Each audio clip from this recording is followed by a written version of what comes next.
Hello students, previous lecture में लोग पढ़े थे रोटेशनल स्पेक्ट्रोस्कोपी और वाइब्रेशनल स्पेक्ट्रोस्कोपी को डिटेल से। ठीक, आज का हमारा टॉपिक है रमन स्पेक्ट्रोस्कोपी। ठीक, देखिए रमन स्पेक्ट्रोस्कोपी होती क्या है। पहली बात तो रमन स्पेक्ट्रोस्कोपी सीवी रमन नामक साइंटिस्ट ने डिस्कवर किया था और ये डिपेंड करता है इंसिडेंट लाइट और रिफ्लेक्टेड या स्कैटर्ड लाइट की एनर्जी पर ये स्पेक्ट्रोस्कोपी बेस्ड होता है। ठीक, इसके अकॉर्डिंग डिफरेंट लाइंस बनती हैं, Stokes line, anti Stokes line, Rayleigh lines. ठीक ना, तो उसी लाइंस के का जो स्पेक्ट्रम बनता है उसी को कहते हैं रमन स्पेक्ट्रोस्कोपी। तो चलिए थोड़ा थोड़ा सीखते और लिखते चलते हैं। तो सबसे पहले बताइए रमन स्पेक्ट्रोस्कोपी होती क्या है। देखिए रमन स्पेक्ट्रोस्कोपी या स्पेक्ट्रोस्कोपी की एक ऐसी ब्रांच होती है जिसमें स्कैटर्ड लाइट या स्कैटर्ड एनर्जी के बारे में और मॉलिक्यूल के इंटरेक्शंस के बारे में स्टडी करते हैं, है ना। तो चलिए ये सब बातें लिख लेते हैं। लिखिए इसमें the branch of spectroscopy which deals with the study of the branch of spectroscopy, the branch of spectroscopy which deals with the study of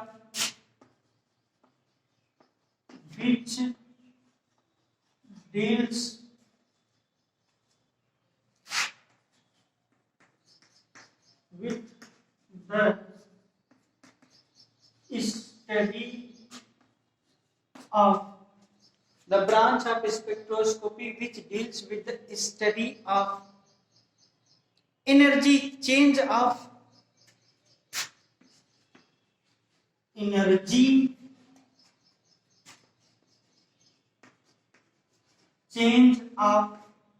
scattered radiation, energy change of scattered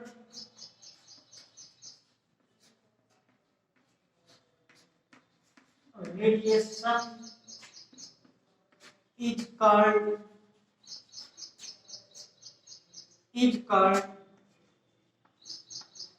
Raman spectroscopy.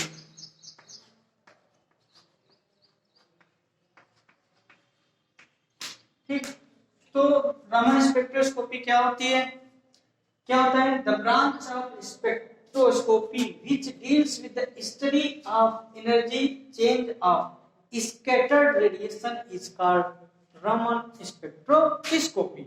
मतलब कि किसी भी molecule पर incident energy पड़ती है और कितनी reflect या ट्रांसमिटेड या स्कैटर्ड होती है, तो इन दोनों एनर्जी का जो डिफरेंस का होता है उसी और मॉलिक्यूल का इंटरेक्शन से जो स्पेक्ट्रम बनता है उसी को कहते हैं रमन स्पेक्ट्रोस्कोपी। बात समझ आया। पहली बात एक चीज और जान जाइए, रमन स्पेक्ट्रोस्कोपी विजिबल रीजन यानी कि विजिबल इलेक्ट्रोमैग्नेटिक रेडिएशन में स्टडी होती है ना। चलो इसके आगे और भी लिख लेते थोड़ी बातें। लिखिए देखो रमन स्पेक्ट्रोस्कोपी या रमन इफेक्ट के बारे में सबसे पहले सीवी रमन, चंद्रशेखर रमन ना ने स्टडी किया था। ये बहुत ही बड़े साइंटिस्ट, इंडियन साइंटिस्ट थे। तो पहले इसको देखते हैं। लिखिए इसमें The Raman effect has been studied by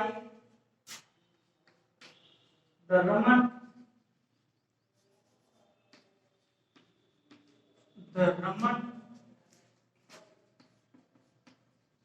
effect. The Raman effect has Raman effect has been studied by Raman effect was studied by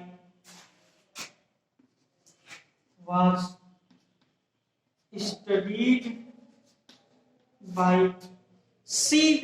Raman, CV Raman,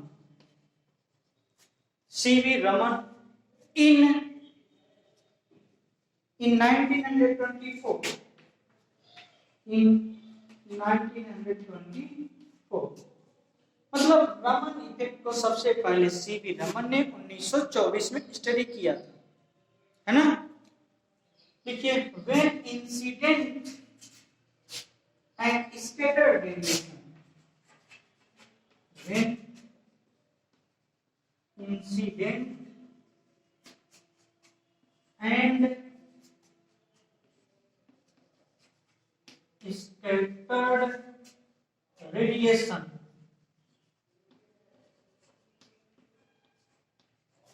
when incident and scattered radiation,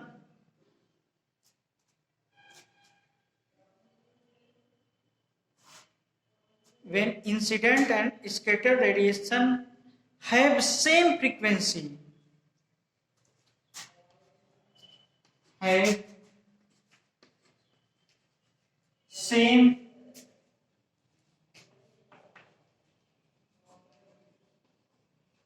frequency, then no Raman effect, then no Raman effect।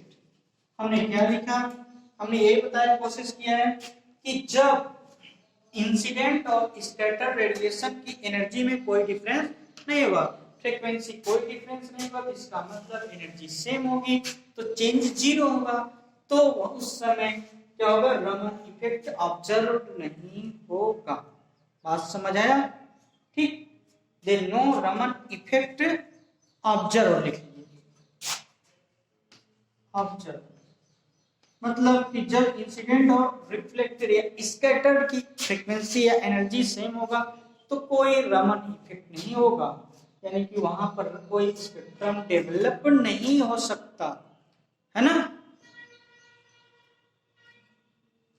है ना। अब आगे लिखिए, इसको मिटा देना चाहिए ना, पर इसलिए लिखिए, and when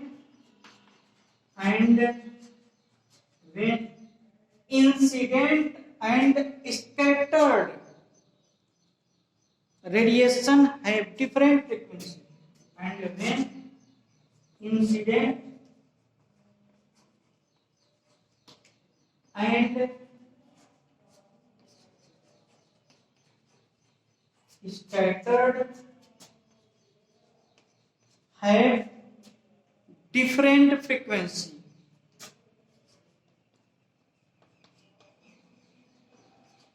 different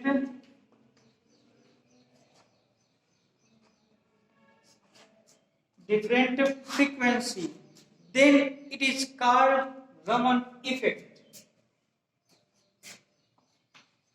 then it is called Raman effect। बात समझ आया?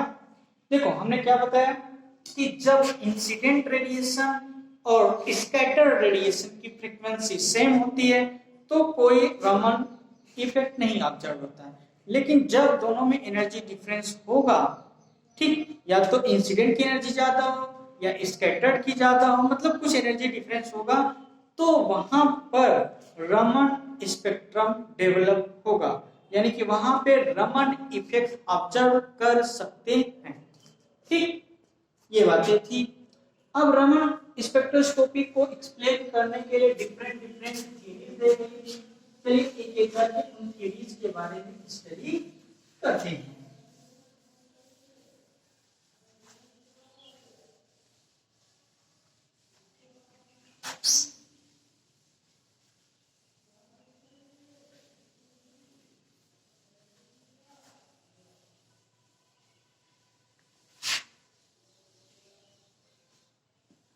ठीक, तो हेडिंग लिखेंगे theories of Raman effect.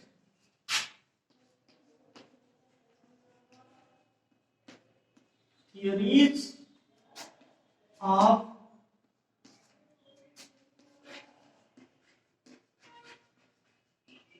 Raman effect. Raman effect के लिए क्या थ्योरी दी गई थी उसके बारे में डिटेल से स्टडी करते हैं, है ना। तो पहली थ्योरी क्वांटम थ्योरी, पहली थ्योरी दी गई थी क्वांटम, दूसरी थ्योरी क्लासिकल थ्योरी। तो पहले लिखते हैं क्वांटम थ्योरी के बारे में। क्वांटम थ्योरी, क्वांटम थ्योरी क्या थी? देखो क्वांटम थ्योरी क्या थी, उन्होंने ये क्वांटम थ्योरी ये बताया गया था कि जब मान लो कोई एनर्जी इंसिडेंट होती है उसकी एनर्जी को मान लो h न्यू आई का दिया गया, और जो स्कैटर्ड एनर्जी होती है उसकी एनर्जी को मान लिया गया क्या h न्यू s। तो इन दोनों की एनर्जी में जो डिफरेंस होगा, ठीक, तो चेंज एनर्जी होगा। जब चेंज इन एनर्जी होगा तो वहां पर रमन इफेक्ट ऑब्जर्व होगा। अगर दोनों में चेंज एनर्जी जीरो होगा इंसिडेंट और स्कैटर्ड में, तो वहां कोई रमन इफेक्ट या रमन स्पेक्ट्रा बनेगा नहीं। तो उसके लिए अलग अलग लाइंस डेवलप हुई थी। होता है क्या कि अगर कहा जाता है कि अगर जैसे कि कोई भी रमन इफेक्ट नहीं होगा तो उसे कहा गया था रेले इफेक्ट, रेले लाइंस, रेले इफेक्ट कहा गया। अगर कहा गया उसी तरह कि अगर एनर्जी में चेंज होगा तो स्टोक्स लाइन या एंटी स्टोक्स लाइन डेवलप होती है। कैसे क्या कुछ होती है, चलिए एक एक करके लिखते चलते हैं, आसानी से सब समझ आएगा। बहुत ही आसान है, थ्योरेटिकल है, ज्यादा कैलकुलेटिव नहीं। जैसे कि आपने हम बताए थे रोटेशनल और वाइब्रेशनल में काफी कुछ कैलकुलेशन थे, है ना। तो चलिए इसमें लिखते हैं थोड़ा सा, लिखिए according to quantum theory, according to quantum theory, according to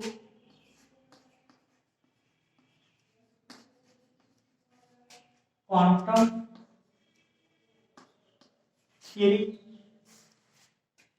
the Raman effect depends on the Raman effect depends on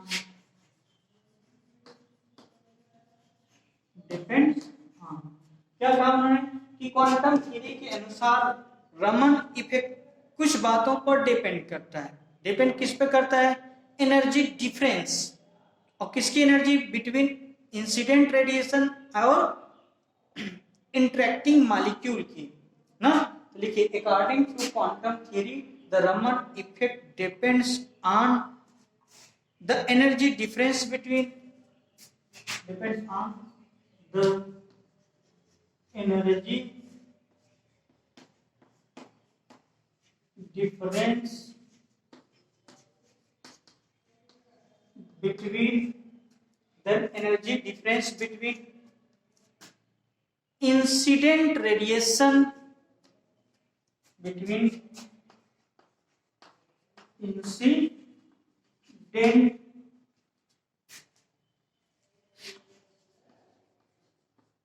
radiation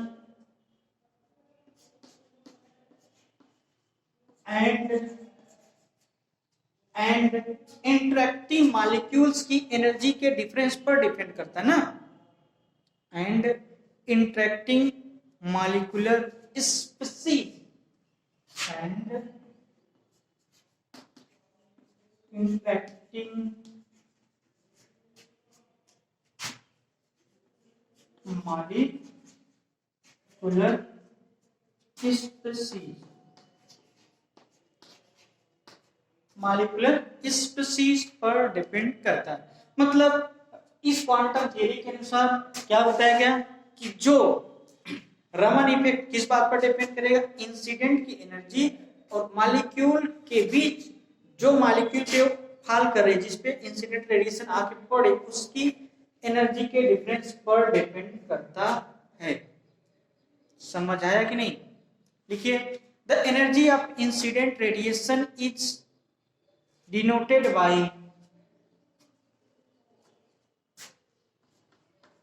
the energy of incident. The energy of incident is denoted by the energy of incident is denoted by EI. EI, ठीक ना? EI और EI बराबर क्या होता है? h nu I, जहां nu क्या था? Frequency of incident radiation, h क्या है? Planck's constant. इसको भी लिख लीजिए, where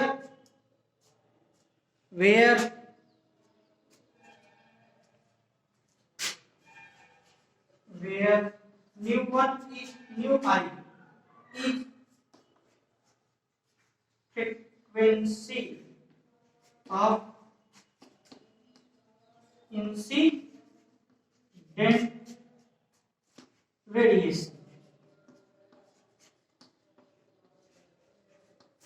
and h is Planck's constant.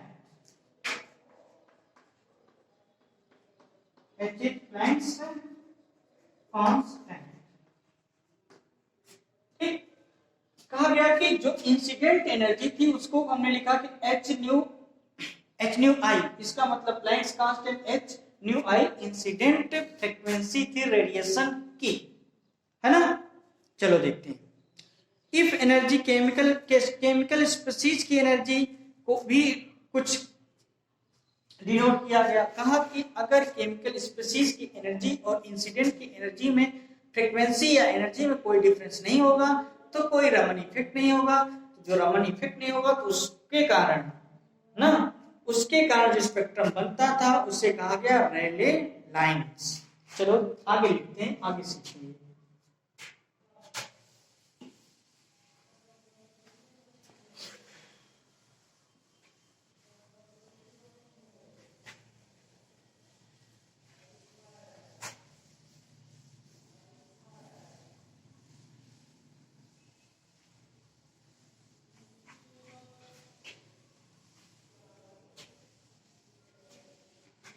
ठीक, चलिए लिखिए।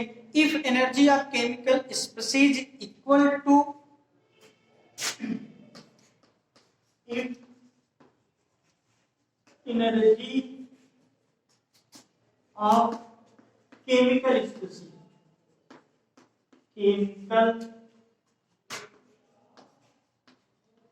Species is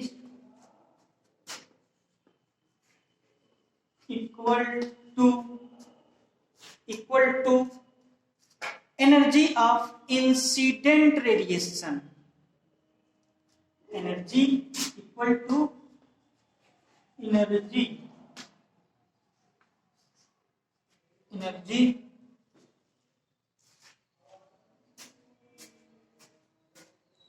of incident radiation, है ना?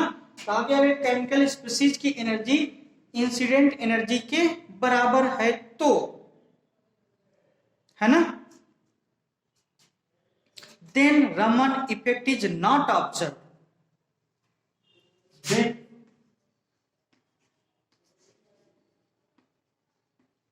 रमन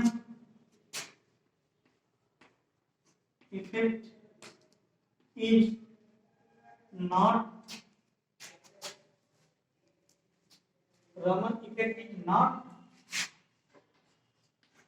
observed, तो रमन इफेक्ट ऑब्जर्व्ड नहीं होगा, है ना? उस लाइन को क्या कहते हैं? Rayleigh line. ठीक, and spectral line are called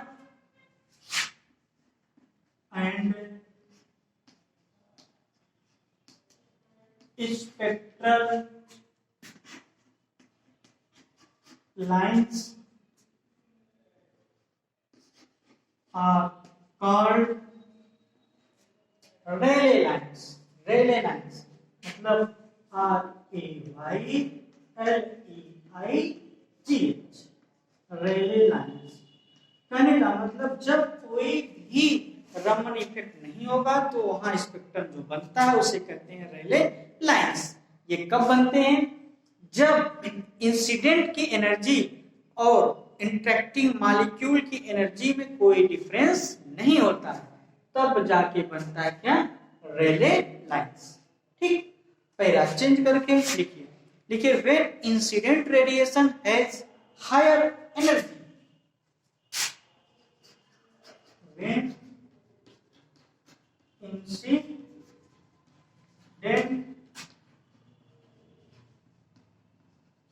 radiation has higher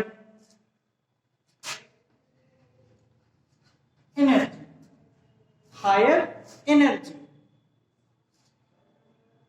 than the chemical species, than the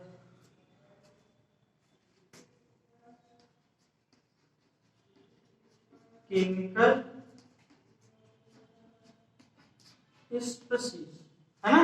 जब इंसिडेंट रेडिएशन की एनर्जी केमिकल स्पीशीज से ज्यादा होगी, है ना, then scattered radiation will have lower energy, then scattered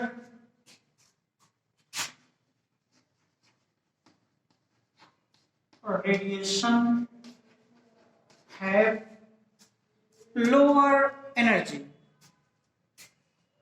have lower energy, ठीक, have lower energy। मतलब कहा गया कि जब स्कैटर्ड रेडिएशन की एनर्जी कम होगी, और कम कब होगी?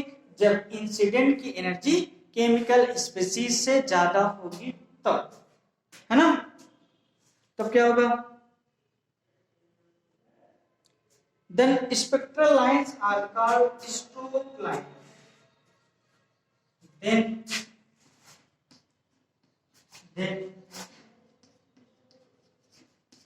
spectral lines are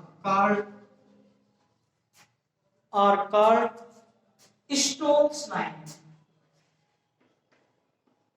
Stokes line. देखो दो लाइंस के बारे में बता चुके हैं, रेले लाइंस और स्टोक्स लाइन। रेले लाइन कब होती है? जब कोई रमन इफेक्ट नहीं होता, इसका मतलब इंसिडेंट की एनर्जी केमिकल स्पीशीज की एनर्जी के बराबर होती है, तो वहां बनता है रेले लाइंस। लेकिन जब इंसिडेंट की एनर्जी ज्यादा होती है, केमिकल स्पीशीज की एनर्जी कम होती है, इसका मतलब जो लाइंस स्पेक्ट्रल डेवलप होगा वो होता है स्ट्रोक लाइंस, है ना? ठीक, चलिए अब एंटी स्ट्रोक के बारे में आपको बताते हैं। एंटी स्ट्रोक कब होगा? जब इंसिडेंट की एनर्जी कम होगी और स्कैटर की एनर्जी ज्यादा। और स्कैटर की एनर्जी ज्यादा कब होगी?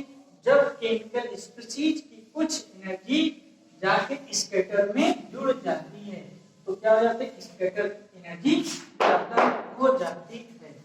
जब स्कैटर की एनर्जी ज्यादा होगी, इससे जो स्पेक्ट्रा बनता है उसे कहते हैं क्या? एंटी स्टोक स्पेक्ट्रा, है ना? तो लिखिए, लेकिन on the other hand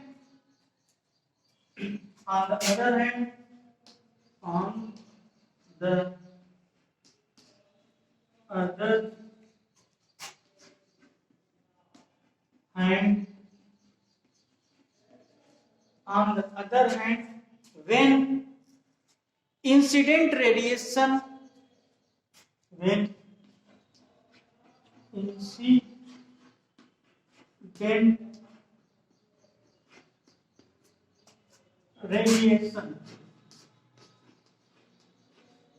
on the other hand when incident radiation has lower energy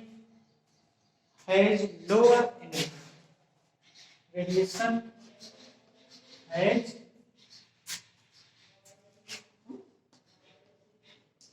lower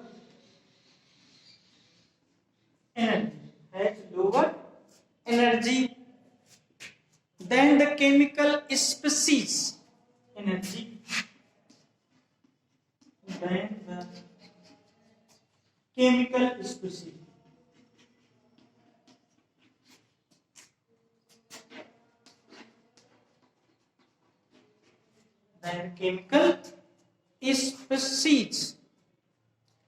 then scattered radiation will have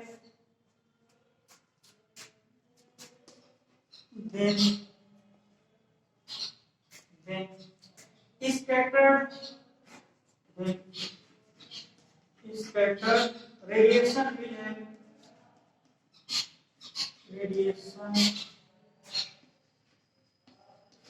will have higher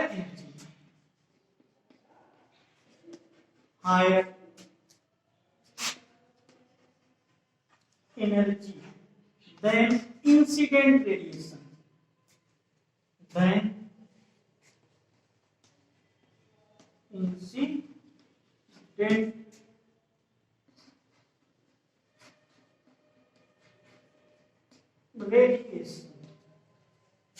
ठीक कहा गया कि जब इंसिडेंट की रेडिएशन की एनर्जी है ना केमिकल स्पीशीज से कम होगी तो स्कैटर्ड की एनर्जी इंसिडेंट से ज्यादा होगी।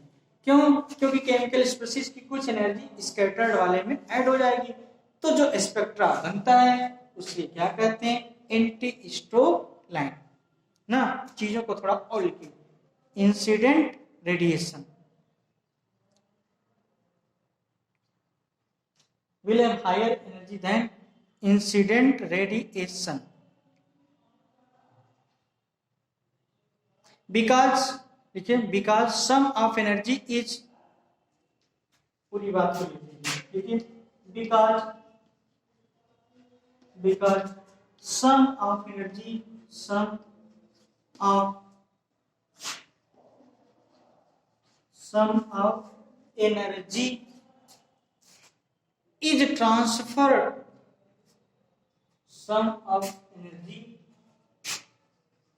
is transferred by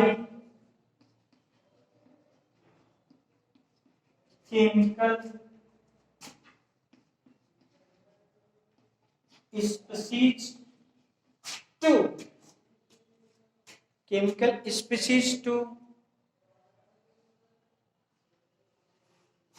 scattered radiation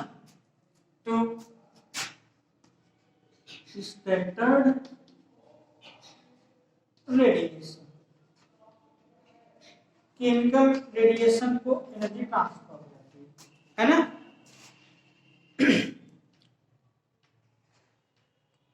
The spectral line obtained are called anti-Stokes. Then the spectral line, spectral lines obtained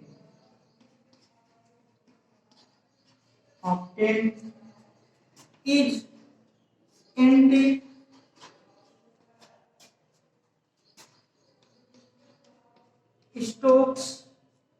anti-Stokes line. तो देखो तीन तरह की स्पेक्ट्रल लाइंस के बारे में बात की है, एक रेले लाइन, एक स्टोक्स लाइन और एक एंटी स्टोक्स लाइन। ठीक, पहले डिटेल से फिर सीख लो।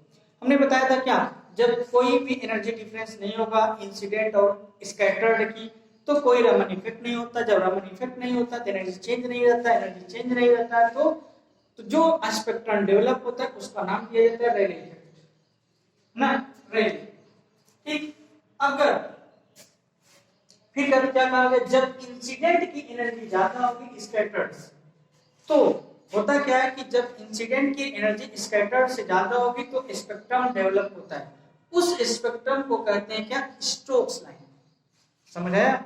और वहीं जब स्कैटर्ड की एनर्जी ज्यादा हो जाती है इंसिडेंट से, इसमें होता क्या कि केमिकल स्पीशीज कुछ एनर्जी ट्रांसफर करती है स्कैटर्ड को, जिससे क्या होता है स्कैटर्ड की रेडिएशन की एनर्जी ज्यादा हो जाती है, तो जो वहां स्पेक्ट्रम डेवलप होता है उसी को क्या कहा गया, एंटी स्टोक्स लाइन कहा गया, है ना। तो चलिए चीजों को हमने थ्योरेटिकली क्या था, सारी चीजों को डिटेल से सीख लिया है।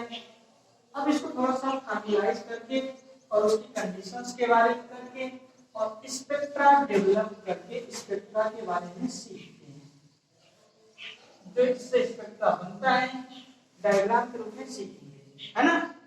तो पहले लिख लीजिए, if the energy of scattered is,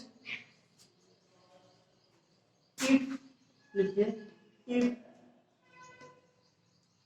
energy of scattered radiation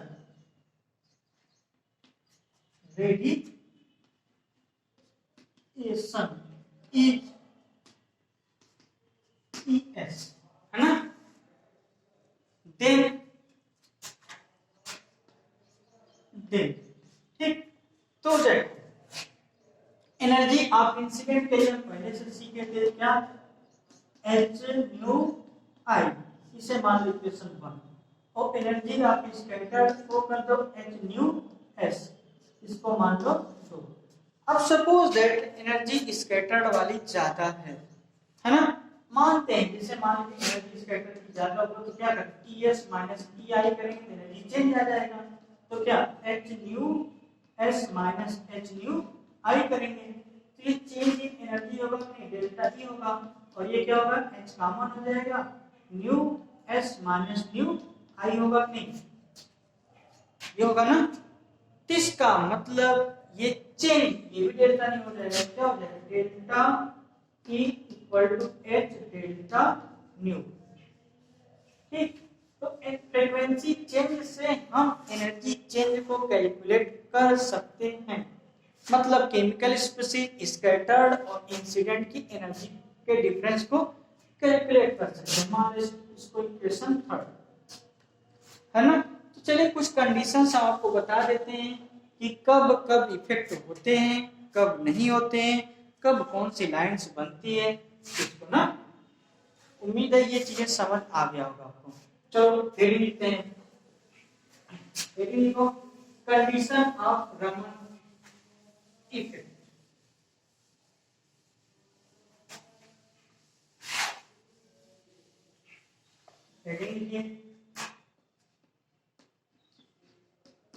conditions of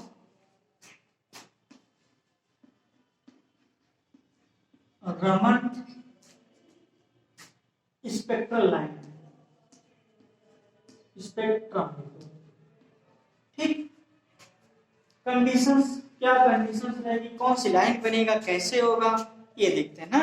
चलो, इफ, पहला कंडीशन, इफ डेल्टा न्यू मतलब फ्रीक्वेंसी चेंज इंसिडेंट और स्कैटर का चेंज अगर 0 यानी कि डेल्टा न्यू इक्वल टू 0।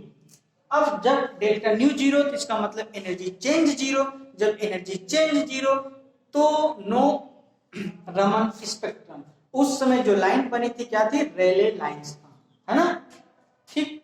इसको क्या कहते हैं, no Raman effect, no Raman effect, कोई रमन इफेक्ट नहीं होगा, और इस दौरान जो लाइन बनेगी उसे क्या कहते हैं, रेले लाइन, रेले लाइंस, ठीक ना। दूसरी कंडीशन, अगर दूसरी कंडीशन, अगर चेंज इन फ्रीक्वेंसी की वैल्यू 0 से कम, 0 से कम मतलब कि इंसिडेंट वाली की एनर्जी ज्यादा और स्कैटर की एनर्जी कम, तो यहां रमन इफेक्ट होगा, यानी कि रमन इफेक्ट ऑब्जर्व होगा, ठीक। रमन इफेक्ट ऑब्जर्व होगा। और इस रमन इफेक्ट से जो स्पेक्ट्रल लाइन बनेगा उसे कहते हैं स्टोक्स लाइन। क्या कहते हैं? Stokes line. तीसरी कंडीशन, तीसरा condition, if change in frequency की वैल्यू 0 से ज्यादा। 0 से ज्यादा होने का मतलब स्कैटर्ड की एनर्जी इंसिडेंट रेडिएशन से ज्यादा होनी चाहिए। ये तब ज्यादा हो पाएगी, अगर ज्यादा होगा तब पर भी रमन इफेक्ट शो होगा। यही हम सब लैंग्वेज में लिखा है आपको ऊपर, रमन इफेक्ट ऑब्जर्व होगा। ठीक, जो रमन इफेक्ट ऑब्जर्व होगा उसमें जो लाइंस बनेगी इसका वो anti Stokes line, anti Stokes line.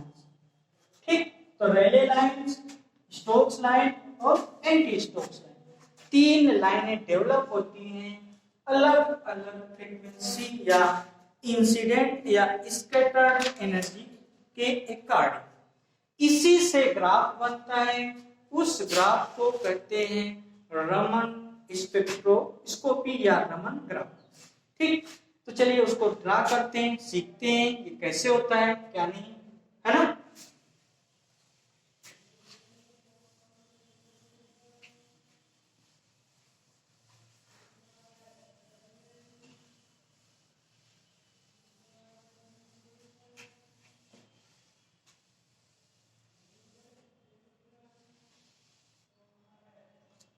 ठीक, लिखिए ग्राफ बनाएंगे हम ना। तो पहले लिखिए स्टेटमेंट, लिखिए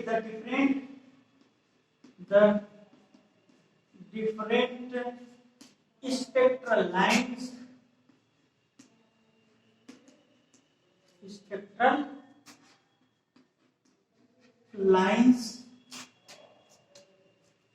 may be represented as below, may be represented as below, है ना। डिफरेंट डिफरेंट स्पेक्ट्रल लाइंस कैसे होंगी, अब हम ग्राफ बनाएंगे इसको। चलिए इसको मिटा देते, इसको लिख लिए होंगे ना। ठीक, ओके, अब हम ग्राफ के बारे में डिस्कस करते हैं। ग्राफ कैसे डेवलप होता है इसका और क्या कुछ होता है ना। चलिए देखिए, जैसे मान लीजिए ये एक एनर्जी लेवल यहाँ है और दूसरा यहाँ है, सपोज है ना।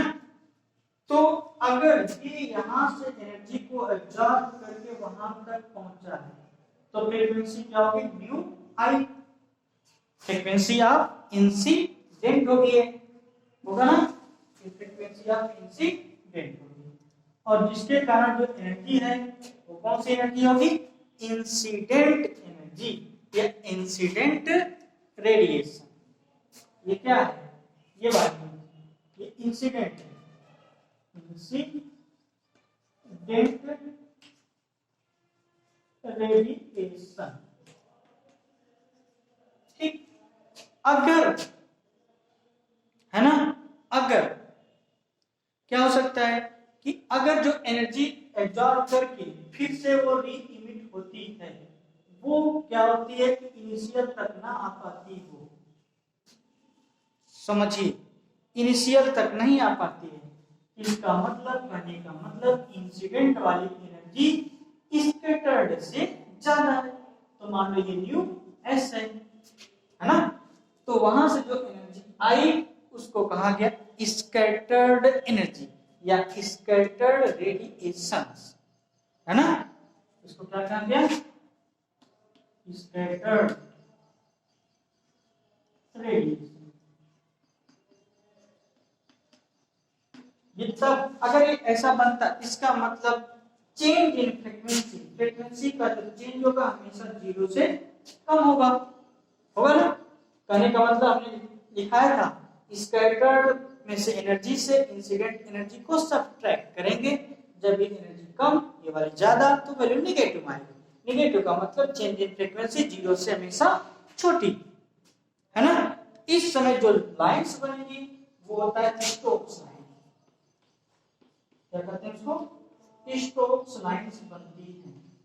तो जो लाइन यहाँ दिख रहा है वो स्टोक्स लाइंस है ना। दूसरी कंडीशन, अगर मान लो ये एनर्जी है लेवल है ना, एनर्जी लेवल ये है, मान लो यहां से एनर्जी को एब्जॉर्ब किया है ना, इंसिडेंट एब्जॉर्ब किया, इसको क्या कहेंगे? न्यू आई, है ना। तो स्कैटर्ड की एनर्जी अगर इंसिडेंट से ज्यादा हो जाए यहां तक, समझ आया कि नहीं? तो इस कंडीशन में क्या होगा? चेंज इन फ्रीक्वेंसी की वैल्यू जो कि 0 से हमेशा ज्यादा होगी। 0 से हमेशा ज्यादा होने का मतलब कि वैल्यू पॉजिटिव में आएगी ऑलवेज। समझ आया कि नहीं? जब ये वैल्यू पॉजिटिव में आएगी तो ये जो लाइंस डेवलप होंगी उसे कहेंगे एंटी स्टोक्स लाइन। ठीक। तीसरी कंडीशन ये डेवलप हो सकती है जितनी इंसिडेंट हो उतनी स्कैटर्ड हो। मतलब ये और ये, मतलब इंसिडेंट की फ्रीक्वेंसी ये न्यू आई स्कैटर्ड की फ्रीक्वेंसी के बराबर अगर हो तो चेंज इन फ्रीक्वेंसी की वैल्यू हमेशा क्या होगा? 0 होगा। जब चेंज इन फ्रीक्वेंसी की वैल्यू 0 होगा इसका मतलब जो लाइंस यहां बनेगा उसे कहेंगे रेले लाइंस। रेले लाइंस बनेगी। ठीक। उम्मीद है आपको स्टोक्स लाइन कब बनती है, एंटी स्टोक्स लाइन कब बनती है, रेले लाइन कब बनती है, ये बहुत अच्छे से समझ गए होंगे। ठीक। तो ये था quantum theory of Raman spectroscopy का। अब अगली हेडिंग नेक्स्ट देखिए, क्लासिकल थ्योरी।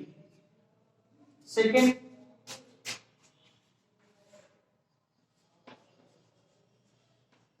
क्लासिकल थ्योरी, इसी को का एक नाम और दिया जाता है पोलराइजिंग थ्योरी, है ना। पोलराइजिंग थ्योरी या पोलराइजिबिलिटी थ्योरी, कोई भी ना, पोलराइजिबिलिटी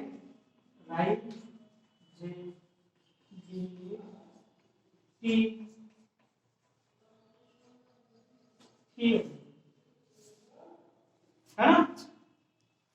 तो उम्मीद है ये वाला टॉपिक आपको समझ आया होगा कि स्टोक्स लाइन क्या होती है ना, एंटी स्टोक्स लाइन कब बनती है, समझ आया। और सारी चीजें डिस्कस अच्छे से की होंगे, अच्छे से समझ आई होंगी आपको, है ना। बस आज यहीं तक रखते हैं, कल इसके आगे शुरू करेंगे क्लासिकल थ्योरी। ठीक, ओके, थैंक यू।